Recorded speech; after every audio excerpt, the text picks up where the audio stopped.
皆さんこんばんは、ナミです。今夜も聞いてくれてありがとう。今日はちょっと面白い話をしようと思って。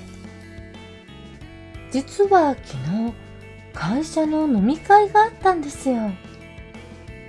で、男性の同僚たちを見てて思ったんです。ああ、また同じこと言ってるって。そうそう。酔っ払った日本人男性って決まったセリフがあるんですよね。皆さんの国でもきっと似たようなことありません？お酒飲むといつも同じことを言う人とか。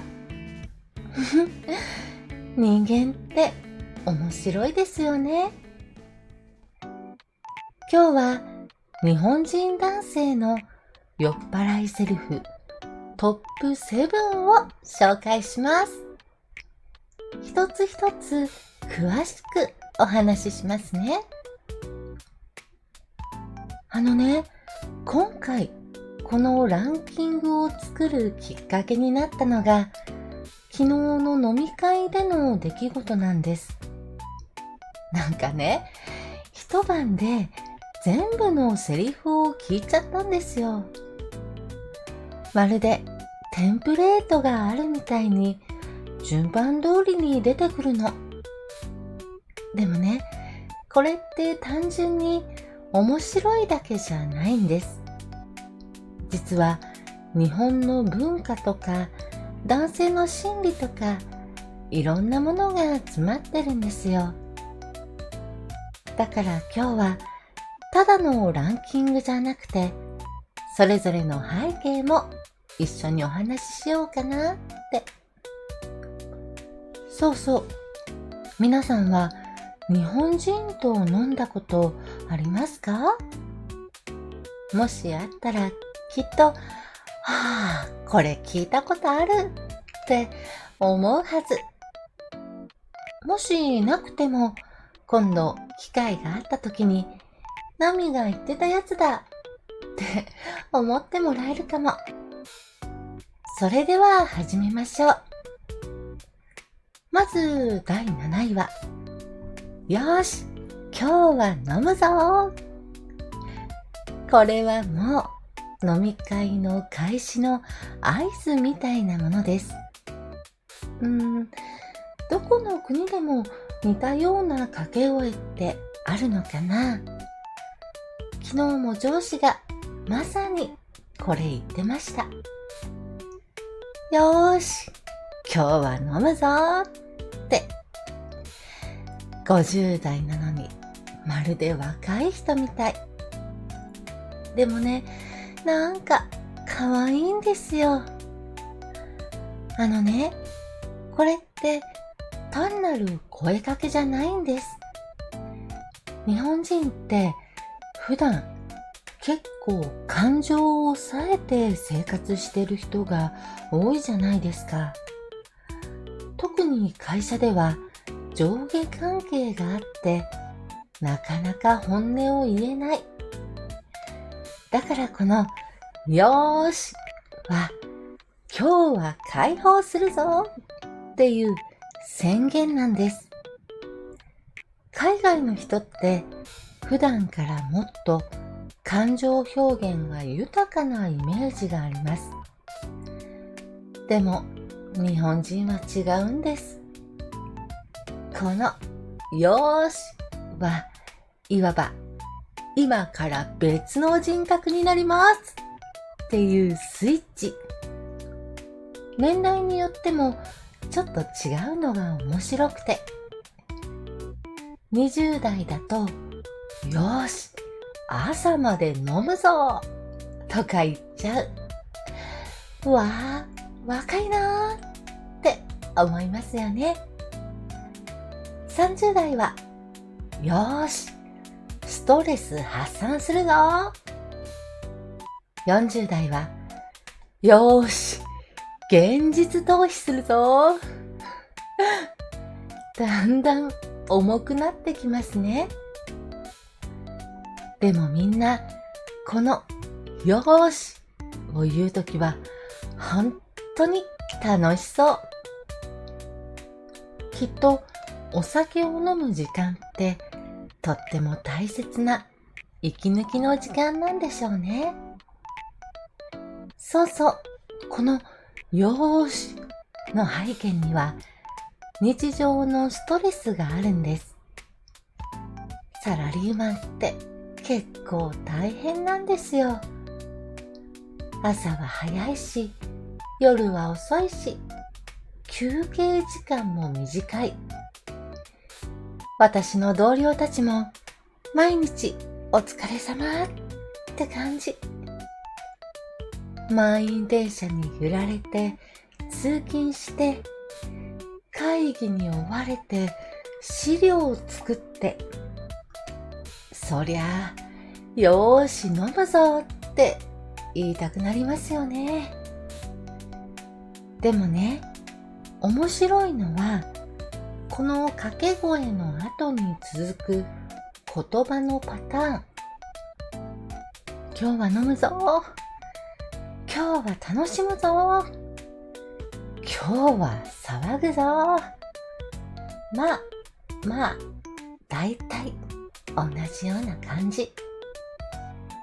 あとこのよーしを言うタイミングも決まってるんです。だいたい最初の乾杯の前、みんなでビールを持ってよーしって、そして乾杯。これが日本の飲み会の始まりの儀式みたいなもので、続いて第6位は飲み放題で元取らなきゃ。これね、めっちゃ日本人らしいセリフだと思うんです。外国の人にはちょっと理解しにくいかもしれません。まず飲み放題について説明しますね。これは一定の金額を払えば決められた時間内に何杯でもお酒が飲めるシステム。だいたい2時間で3000円から5000円くらいかな。居酒屋ではもうほとんどのお店にこのシステムがあります。で、日本人はこの飲み放題で元を取ることにすごくこだわるんです。元を取るっていうのは、払ったお金以上の価値のものを飲むっていう意味。実際に計算する人もいるんですよ。ビール1杯500円だから6杯飲めば元が取れるとか、マジで計算してるんです。真剣に。これってもったいない精神から来てるんだと思います。無駄にするのが嫌だから絶対に損したくない。でも結果的にみんな飲みすぎちゃうんですよね。そして次の日、二日酔いで後悔するっていうあるあるですよね。昨日も後輩がまだ全然元取れてないですよって言ってました。新人なのに積極的でした。でもこれって日本の飲み会では普通のこと。上司に対してもこういう時は遠慮しないんです。海外だとこういう飲み放題システムってあるのかな？ヨーロッパだとお酒はもっとゆっくり味わって飲むイメージがあります。でもね、この元を取るっていう考え方、すごく興味深いと思うんです。なんかね、日本人の価値観が現れてる気がする。効率性を重視するっていうか、損をしたくないっていうか。でも実際はお酒の量だけじゃないんですよね。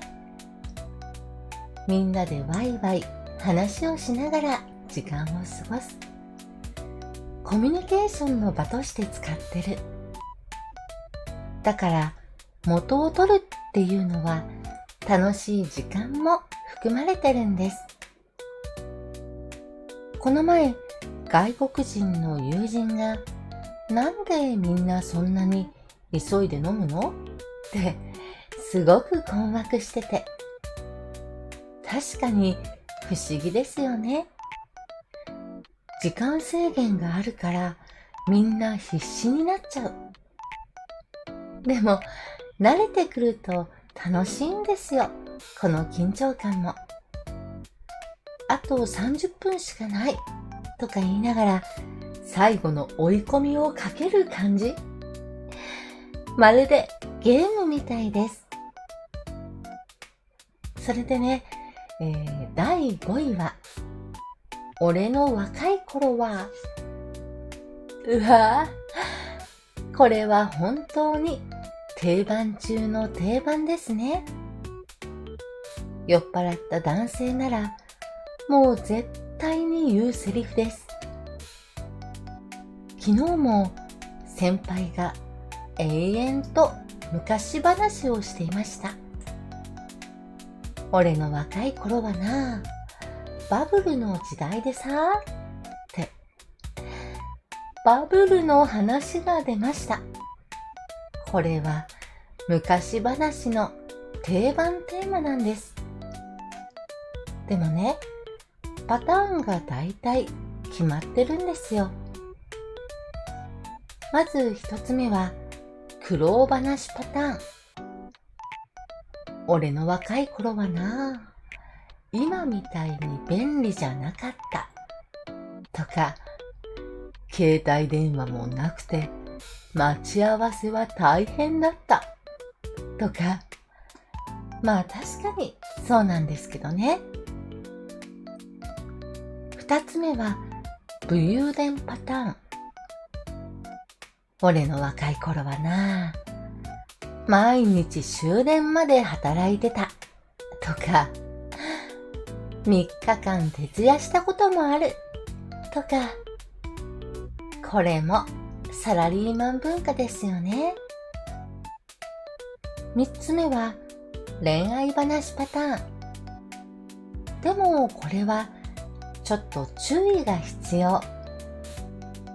結婚してる人は奥さんの話をするし、独身の人は昔の彼女の話をする。ちょっと恥ずかしいですよね。バブルっていうのは1980年代後半から1990年前半の好景気のこと。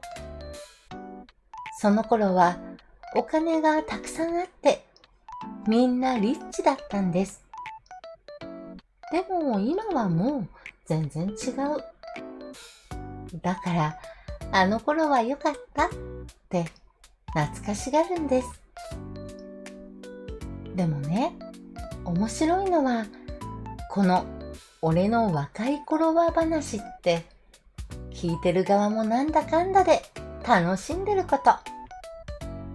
へえ、そうだったんですかとか相槌を打ちながら。これも飲み会文化の一部なんですよ。年上の人の話を聞くっていう。海外だとどうなんでしょう。年上の人が昔話をするとき、若い人はちゃんと聞きますか？文化によって違うのかもしれませんね。あ、そうそう。この俺の若い頃は話には続きがあるんです。だいたい最後は説教になるんですよ。だから君たちも頑張らなきゃダメだとか、今の若い人は恵まれすぎてるとか、ちょっと重くなりますね。でもね、これって愛情の表れでもあるんです。自分の経験を若い人に伝えたい。失敗してほしくない。だから昔話をするんです。ちょっとめんどくさいけど悪気はないんですよ。さあ、第4位はもう一軒行こう。これは日本のはしご酒文化を象徴する一言ですね。はしご酒っていうのは一つのお店だけじゃなくて何軒ものお店を巡って飲むこと。まるではしごを登るように次々とお店を変えていく。だからはしご酒って言うんです。面白い表現でしょ？でもね、なんでこんなにはしご酒が好きなんでしょう？実はちゃんと理由があるんです。まず、一つのお店にいる時間に制限があることが多いんです。特に人気のお店は2時間制とかになってます。だから時間になったから次のお店に行こうってなるんです。それとお店によって雰囲気が違うから気分を変えたいときにもう一軒ってなります。最初は居酒屋でワイワイ飲んで、次はバーでちょっと落ち着いて、最後はカラオケで騒ぐとか。そうやって一晩でいろんな楽しみ方をするんです。昨日の飲み会もまさにこのパターンでした。最初は会社の近くの居酒屋で乾杯して2時間ぐらいでお開きになりそうだったんです。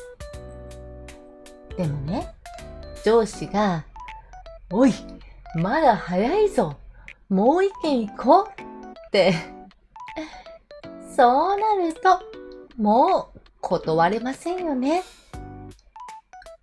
会社文化では上司の誘いを断るのは難しいんです。特に飲み会の誘いは付き合いが悪いって思われちゃうかもしれないから。だからもう一軒行こうって言われたらだいたいみんなついていきます。でもこれが楽しいんですよ、実際。2軒目になるとみんなもう少し酔っ払ってて本音が出てくる。1軒目では話せなかった話もできるようになります。そして3軒目ではもうみんな友達みたいな感じになってる。海外だとどうなんでしょう。一つのバーで長時間過ごすのが普通ですか？それともいろんなお店を回りますか？でもね、はしご酒には注意点もあります。お金がかかるんです。1軒だけなら3000円で済むところが3軒回ると1万円くらいになっちゃう。そして飲みすぎて次の日が辛い。あるあるですよね。それと終電を逃すリスクもあります。もう一軒って言ってるうちに気づいたら電車がない。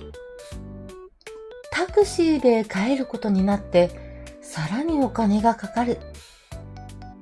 でもそんなリスクも含めて楽しいのがはしご酒なんです。そして第3位はカラオケ行こうぜ。もう日本の飲み会の定番コース。二次会といえばカラオケ。カラオケといえば二次会。もうセットみたいなものです。でもね、なんでこんなにカラオケが好きなんでしょう。実は深い理由があるんですよ。普段はおとなしい人が多いけど、カラオケでは別人になるんですよ。マジでびっくりするくらい変わる人もいます。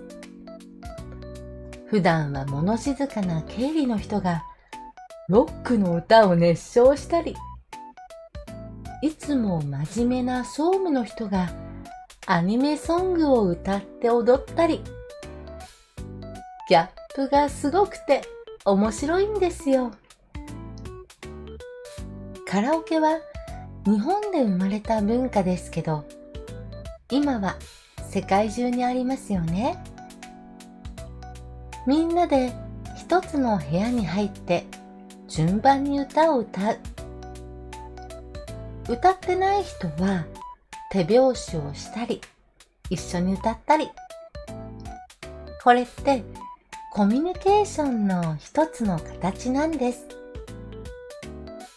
海外のカラオケと日本のカラオケボックス、ちょっと違うかもしれませんね。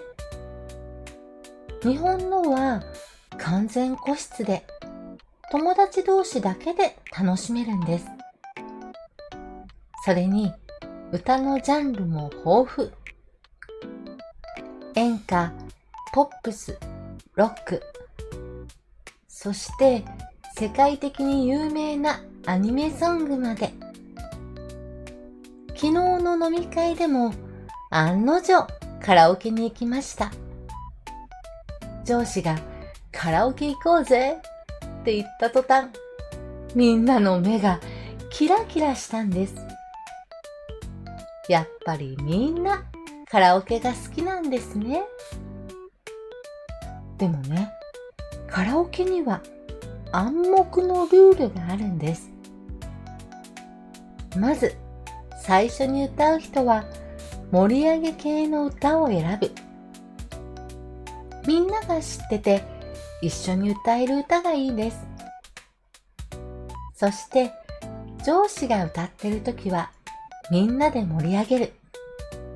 手拍子をしたり、うまいって言ったり。あと、一人で何曲も続けて歌っちゃダメ。みんなに順番を回さないと。空気を読むってやつですね。でも、酔っ払ってくると、このルールを忘れる人もいるんです。永遠と自分の好きな歌だけ歌い続ける人とか。そういう人がいるとちょっと困りますね。面白いのがおはこの存在です。おはこっていうのはその人が得意な歌のこと。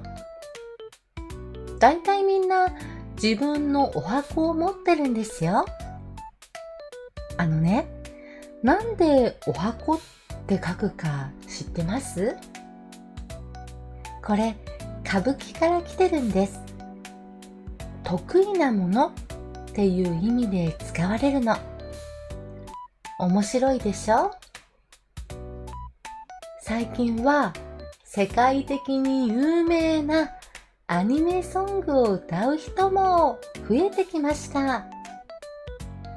鬼滅の刃の主題歌とか、呪術廻戦の歌とか、アニメが世界中で人気になってるから、外国の友達も一緒に歌えるんですよね。カラオケの技術も進歩してるんですよ。最新の機械だと歌声を分析して点数をつけてくれる。それで盛り上がったりもします。今日は調子いいなとか、全然ダメだったとか。でも個人的には点数よりも楽しく歌うことの方が大事だと思うんです。上手じゃなくてもみんなで一緒に歌えればそれで十分。カラオケの本当の楽しさはそこにあるんじゃないかな。そして最後は時間になると店員さんがラストオーダーですって声をかけてくれて、みんなで最後の一曲を歌って終わり。なんだか寂しいけどいい思い出になります。外国の友達を連れていたとき、みんなすごく楽しそうでした。言葉がわからない歌でもメロディーに合わせて歌ってくれる。そして日本語の歌を一生懸命歌おうとする姿が可愛かったです。続いて第2位は、今日は帰りたくない。これはテンションマックス状態のセリフですね。酔っ払って楽しくてまだまだ飲み続けたいっていう気持ちの表れです。でもね、この帰りたくないにはいろんな意味が込められてるんです。単純に楽しいから帰りたくないっていうのもありますけど、それだけじゃないんですよ。もっと深い心理があるんです。まずサラリーマンって家に帰っても息抜きできないことが多いんです。家事をしなきゃいけないとか、子供の世話をしなきゃいけないとか。だから今夜だけは自由でいたいっていう気持ちなんです。それと明日また仕事が始まるっていう現実逃避もあります。帰ったら寝て、起きたらまた会社っていう日常に戻りたくない。だから今日は帰りたくないって言うんです。ちょっと切ないですよね。昨日の飲み会でも後輩がまさにこれを言ってました。今日は帰りたくないっす。もっと飲みましょうよって。彼は新人だからまだ仕事に慣れなくて大変なんです。だから息抜きの時間を長く取りたいんでしょうね。でもね、この帰りたくないって実はすごく日本的な表現だと思うんです。海外だとどうなんでしょう。でも日本語の帰りたくないにはもっと感情がこもってる気がします。この帰りたくないの後にはだいたい理由の説明が続くんです。今日は帰りたくない。だって明日も仕事だもん。とか、今日は帰りたくない。家に帰っても誰もいないし。とか、今日は帰りたくない。こんなに楽しいの久しぶりだよ。とか、そうやってみんな自分の事情を話し始めるんです。普段は言えない本音を。これも酔っ払ったからこそできることですよね。でもね、面白いのは帰りたくないって言いながら結局は帰るんですよ。終電の時間になったり、お店が閉まる時間になったりすると、しぶしぶ帰る。そして次の日、昨日は楽しかったって言うんです。これって特徴かもしれませんね。一時的に感情的になるけど、最終的には現実を受け入れる。ちゃんと家に帰るし、次の日は仕事に行く。最近は働き方改革とかであまり遅くまで飲まない人も増えてきました。特に若い人はプライベートの時間を大切にする傾向があります。だから帰りたくないっていう人も昔に比べると減ってるかもしれません。でもそれでもたまには今日は帰りたくないと思う日もありますよね。すっごく楽しい時間を過ごしてる時とか、気の合う仲間といる時とか、そういう特別な夜にはやっぱり帰りたくないと思っちゃいます。あ、そうそう。帰りたくないの派生バージョンもあるんです。このまま朝まで飲もうとか、終電なんて気にしないとか、タクシーで帰ればいいとか、どんどんエスカレートしていくんです。でも実際に朝まで飲む人ってそんなに多くないんです。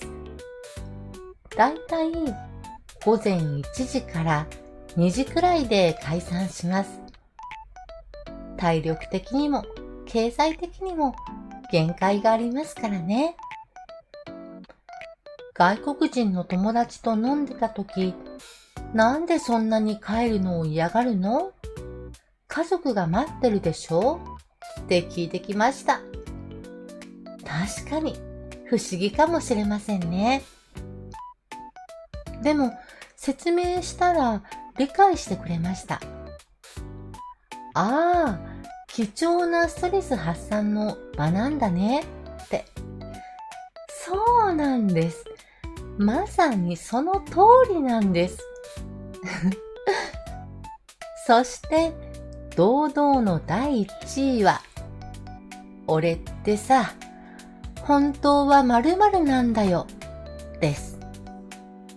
これね、もう完全に酔っ払った状態で出てくるセリフです。突然真面目モードになって自分の内面を語り出すんです。このセリフが出てくるタイミングっていうのがだいたい決まってるんですよ。夜も遅くなってみんなかなり酔っ払ってカラオケも一通り歌って少し静かになった時、そんな時にぽつりと誰かが言い始めるんです。俺ってさ、本当は繊細なんだよ。俺ってさ、本当は寂しがり屋なんだよ。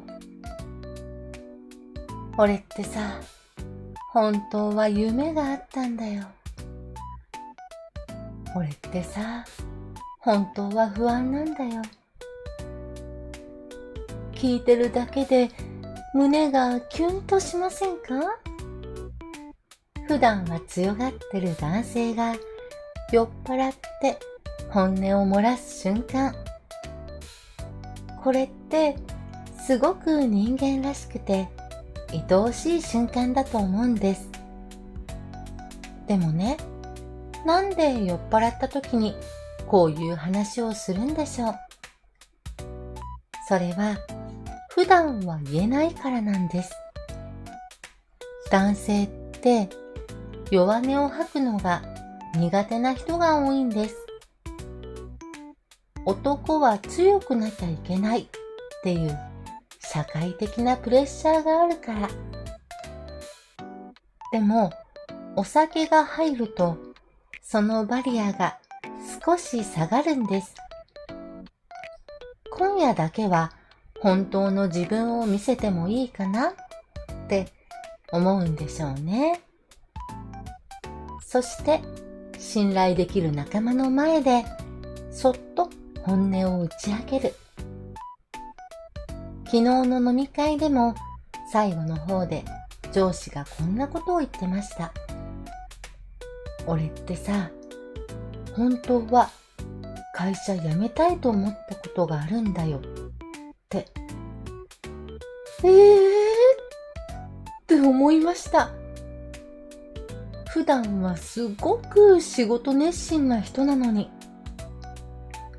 そうしたら、その後みんなも次々と本音を話し始めたんです。実は僕も転職を考えてるんですとか。そうやって普段は知ることのできない一面を知ることができる。これってすごく貴重な時間ですよね。人と人とのつながりが深くなる瞬間です。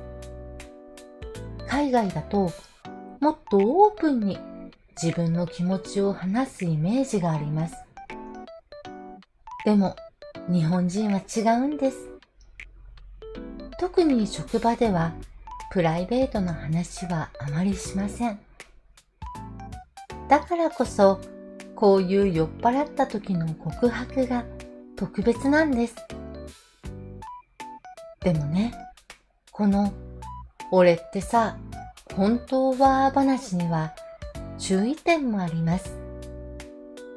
次の日、酔いが覚めると恥ずかしくなっちゃうんです。昨日変なこと言わなかったって心配になる。これもあるあるですね。だからもしこういう話をしてくれたら、次の日は何も言わない方がいいかもしれません。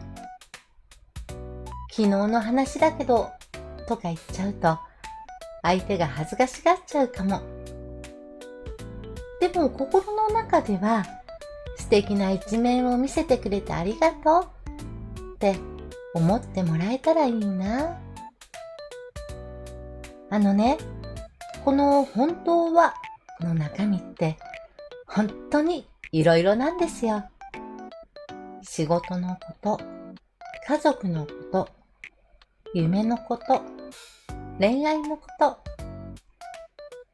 でも共通して言えるのは普段は言えない本音だってことです。俺ってさ、本当は家族ともっと時間を過ごしたいんだよ。俺ってさ、本当はもっと自由に生きたいんだよ。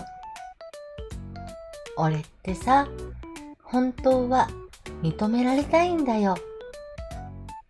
俺ってさ、本当は愛されたいんだよ。みんないろんな思いを抱えて生きてるんですね。そしてそれを酔っ払った夜にそっと打ち明ける。なんだかとても人間らしくて美しいなって思います。でもね、面白いのはこの話をした後の雰囲気なんです。みんななんだか優しい気持ちになるんですよ。そうだよね。みんないろいろあるよねって。そして最後は、でもお疲れ様って言い合って解散する。相手の弱さを受け入れて、共感して励まし合う。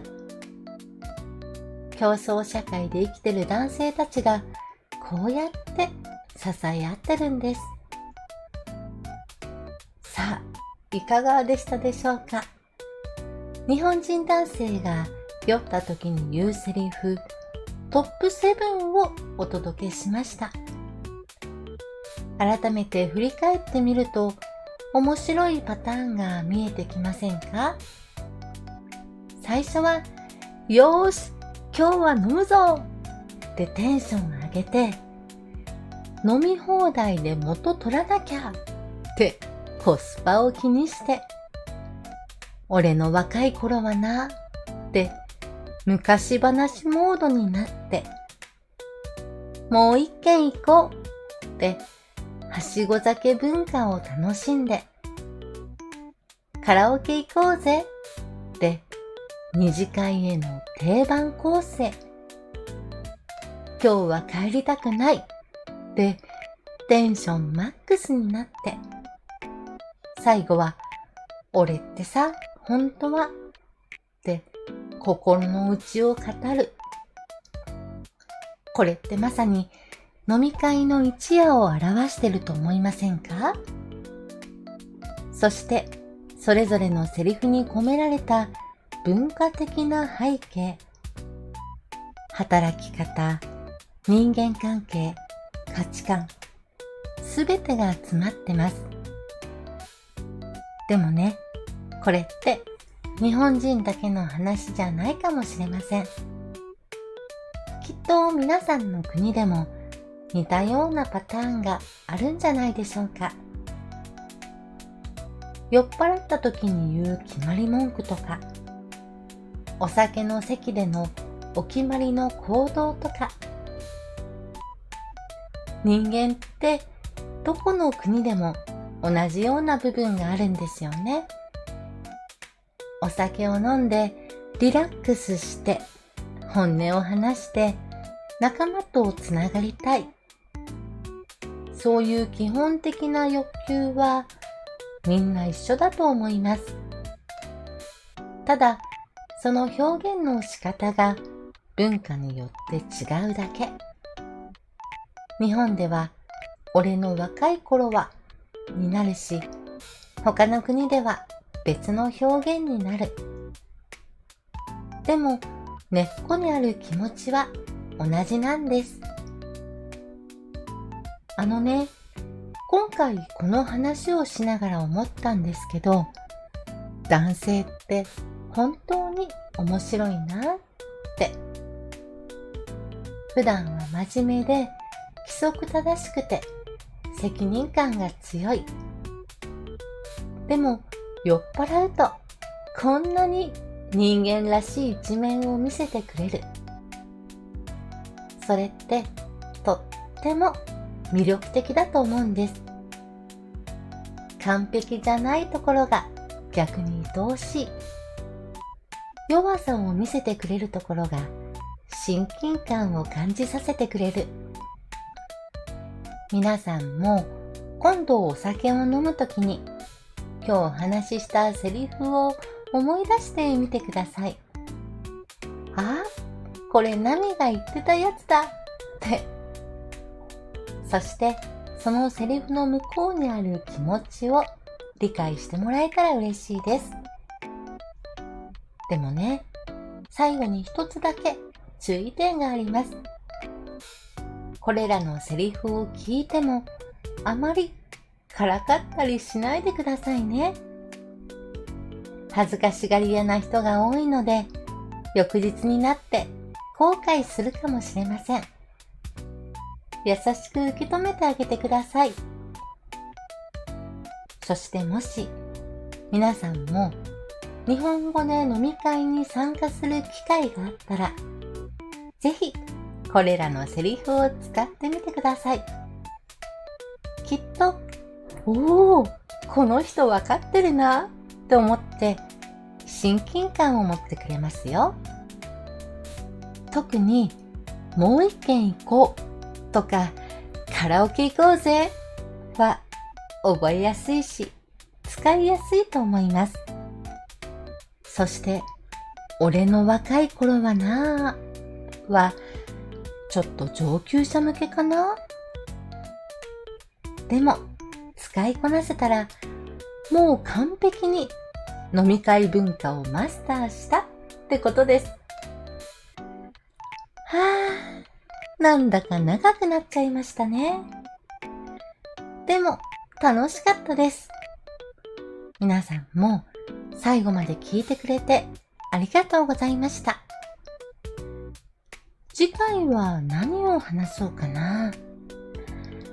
また日本の面白い文化について皆さんとおしゃべりできたらいいなって思います。リクエストがあったら、ぜひコメントで教えてくださいね。それでは今夜はこの辺で。素敵な夢を見てくださいね。おやすみなさい。また明日も頑張りましょう。バイバイ。